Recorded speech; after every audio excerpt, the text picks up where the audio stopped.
take it from us. The night before he was taken, dapat ni natulog ato. Because we heard news already of what was about to happen. We knew. And then, okay, ingat ko kay mama na, okay, tapad ko kay dada matulog doon kay wala ta kabalo. So,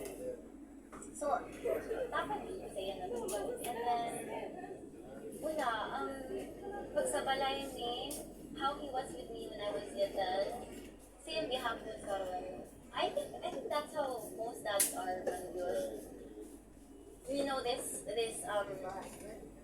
thinking na dili nila madawat na their daughter is now a young lady. I understand.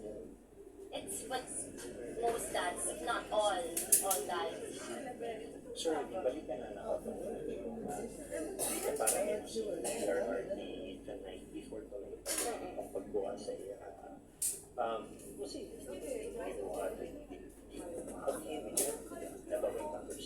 Si TRRD Mangon, he likes to sleep on his right side. He's a side sleeper, so ano siya, side siya. And then that night, what I did was the usual lang yun. Mutanday ko. Hilig ako mutanday. Kaya luoy kaya na siya kay antay akong bata no.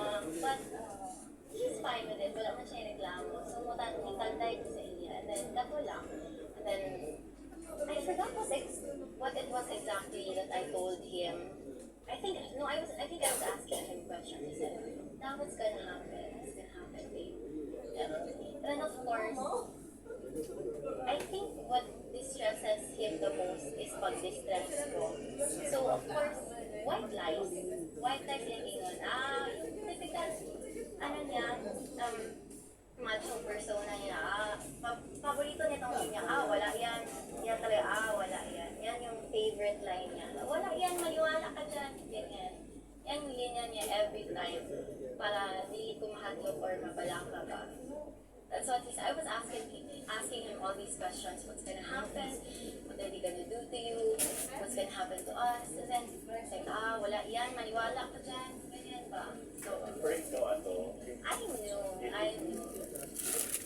Kabalo na po ko sa iyang style na white lies good to comfort me. So, I just stopped asking and then let him sleep na lang. Okay? I think it was 2 a.m. when I pagsulod na ko sa iyang. So, it was 2 a.m. and then biyahe kami the next day. It was katoon day na, it happened. So, yeah. I just, let him sleep it off na lang. is he also like